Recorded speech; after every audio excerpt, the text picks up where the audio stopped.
Sweet and humble, the Chinquapin is the South's answer to the chestnut. Native to upland edges near the Delta, this tree produces small nuts that are edible raw or roasted, offering a buttery crunch with a slightly nutty tang. Southeastern tribes prize Chinquapins for both their taste and reliability. They were among the last seasonal harvests before winter set in, filling bellies and baskets alike. Smaller than true chestnuts but easier to forage, Chinquapins often hide beneath fallen leaves. Spotting them takes patience and perhaps a memory passed down from generations. In modern foraging, Chinquapin nuts are often overlooked, but they remain a delicious connection to ancestral land use and seasonal awareness. Twisting through the underbrush like nature's barbed wires, Greenbrier is as defiant as it is nourishing.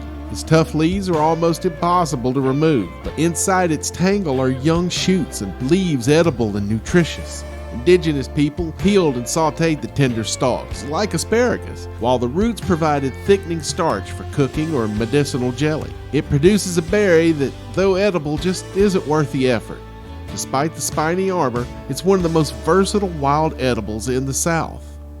A poke salad is a storied southern dish made from young leaves of the pokeweed plant. Though the plant itself is toxic when raw, its tender spring shoots can be rendered safe and delicious through a meticulous process of boiling, often twice or even 3 times. They are then typically sauteed in bacon grease or oil and served with eggs, onions, or cornbread. Historically considered a poverty food, poke salad embodies the southern knack for turning wild, overlooked ingredients into culinary magic. Gliding across marshy canals and dugouts, tribes once harvested wild rice with wooden knockers, letting the grains rain down like treasure into woven baskets.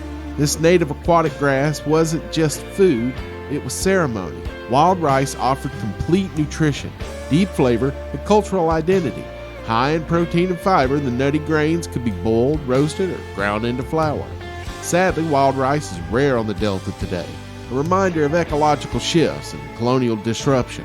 But its legacy remains in stories, in the few hidden patches still rustling in the breezes, and in the rhymes of those who remember the taste of something sacred gathered with reverence from the water.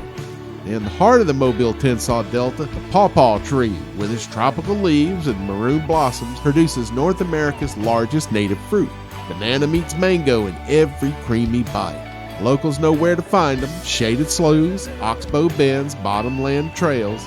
They're a delicacy with a short shelf life, but that hasn't stopped foragers, chefs, and butterfly watchers from singing the pawpaw's praises. Because in the Delta, the riches aren't just beneath the surface, they're hanging in the trees, waiting to be tasted.